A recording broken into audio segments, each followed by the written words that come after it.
بسم اللہ الرحمن الرحیم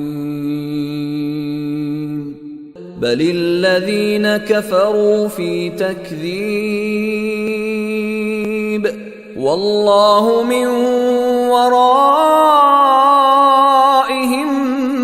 محیط۔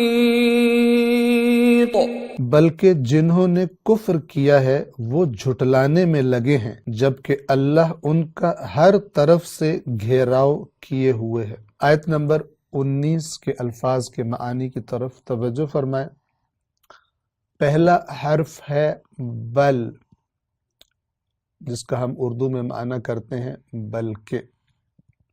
یہاں بل کے ذریعے کس بات کی طرف اشارہ کیا جا رہا ہے؟ اگر ہم آیت نمبر 17 اور 18 کو دیکھیں تو فرمایا هل اتاک حدیث الجنود، یعنی تیرے رب کی جب پکڑ ہوتی ہے تو وہ کیسی ہوتی ہے؟ تو فرعون اور سمود کا قصہ آپ تک پہنچا ہے کہ اللہ نے ان کو کیسے اپنی شدید پکڑ میں لیا تھا۔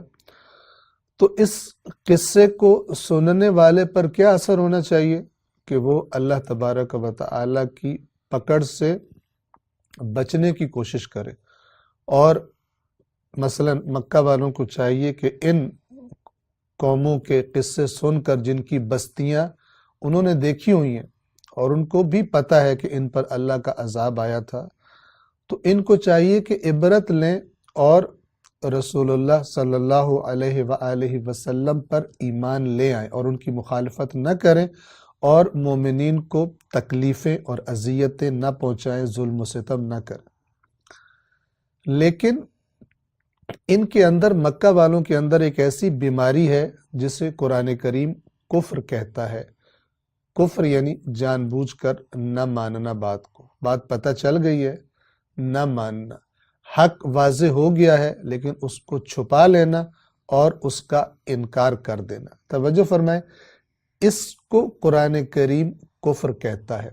جان بوجھ کر حق کا پتہ چل جانے کے بعد، اللہ کا حکم پتہ چل جانے کے بعد انسان اس کو چھپا لے، اس کا انکار کر دے۔ چھپا لے یعنی کہے کہ مجھے پتہ ہی نہیں چلا، مجھے سمجھ ہی نہیں آ رہی تمہاری بات کی، اس کا انکار کر دے اور نافرمانی پہ ڈٹ جائے۔ یہ کس لیے ہوتا ہے؟ یہ انسان جب اپنی خواہشات کو اللہ کے احکام پر ترجیح دیتا ہے، فوقیت دیتا ہے، تو اس کے بعد پھر یہ کفر کی حالت اس کے اندر پیدا ہو جاتی ہے۔ یہ حالت جب تک انسان کے اندر ہے وہ پھر اللہ کے نبی کی بات کو تسلیم نہیں کرتا۔ تو کفر کا یہ معنی انشاءاللہ ذہنوں میں واضح ہوگا، پہلے بھی ہم بیان کرتے ہیں یا بھی ہم نے تکرار کر دی۔ تو قرآن یہاں پہ یہ کہنا چاہتا ہے کہ بجائے عبرت لینے کے، گزشتہ قوموں کے عذاب کی باتیں سن کر بجائے عبرت لینے کے، یہ مکہ والے کیا کر رہے ہیں؟ یہ ہمارے رسول کو جھٹلانے میں لگے۔ یہ کہتے ہیں کہ یہ رسول سچا نہیں ہے، یہ اپنے پاس سے باتوں کو نعوذ باللہ گھڑ لیتا ہے اور کہتا ہے کہ یہ اللہ کی طرف سے آیات میرے اوپر نازل ہوتی ہیں۔ تو یہ بلکہ کا معنی ہے، بل یعنی بجائے عبرت لینے کے، عبرت تو نہیں لیتے بلکہ الٹا کیا کر رہے ہیں؟ جھٹلا رہے ہیں اور تکذیب کر رہے ہیں۔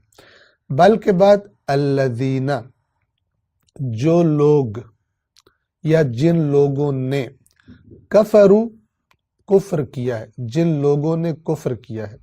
کفر کا معنی ہم نے بیان کر دیا، بنیادی معنی چھپانا ہے، اور چھپانا اور پھر اسی کی مناسبت سے انکار کر دینا، گویا ہے ہی نہیں، حق پتہ چل گیا، اس کو بات کو چھپا لیا کہ مجھے حق کا پتہ ہے اور کہا کہ مجھے تو پتہ ہی نہیں، انکار کر دینا، نہ ماننا۔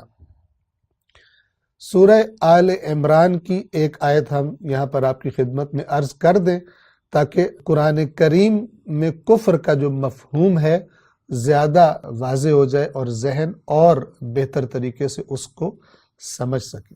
ایک دفعہ کفر یہ ہے کہ انسان اللہ کے دین کا ہی انکار کر دے، کہے کہ میں اللہ کو نہیں مانتا، میں رسول اللہ کی رسالت کو نہیں مانتا، میں مثلا قیامت کو نہیں مانتا، میں نماز کو نہیں مانتا، میں حج کو نہیں مانتا۔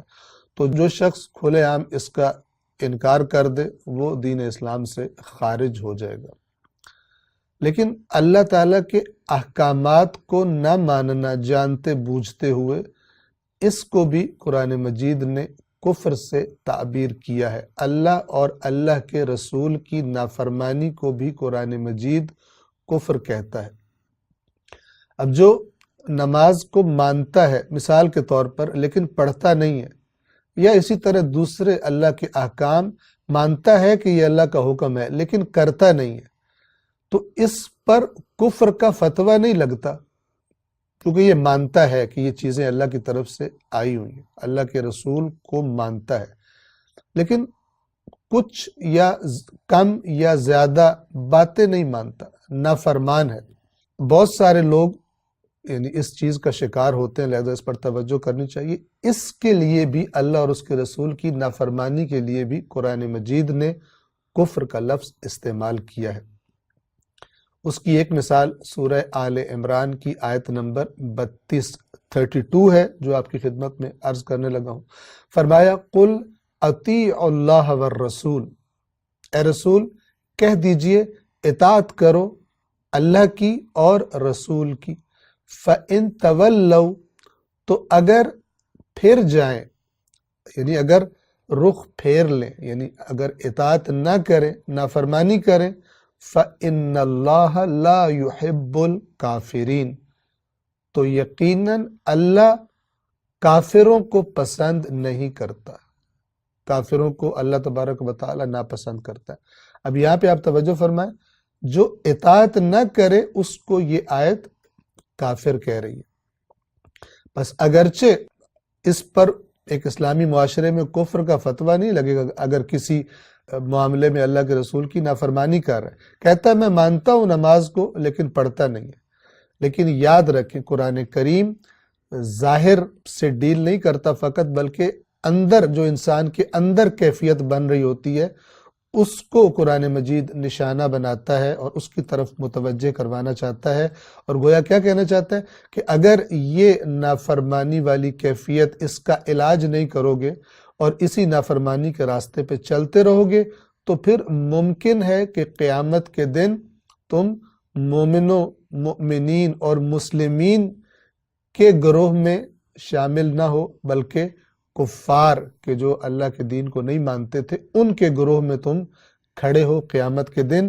یہ اللہ کی نافرمانیاں، یہ گناہ انسان کے اندر سے ایمان کو دیمک کی طرح گویا کہ چاٹتی رہتی۔ قرآن نے مختلف جگہوں پر مختلف انداز میں اس بات کی طرف اشارہ کیا ہے کہ انشاءاللہ جہاں جہاں یہ کفر کا لفظ آئے گا ہم بھی کوشش کریں گے کہ مختلف مثالوں سے اس کو واضح کرتے رہیں۔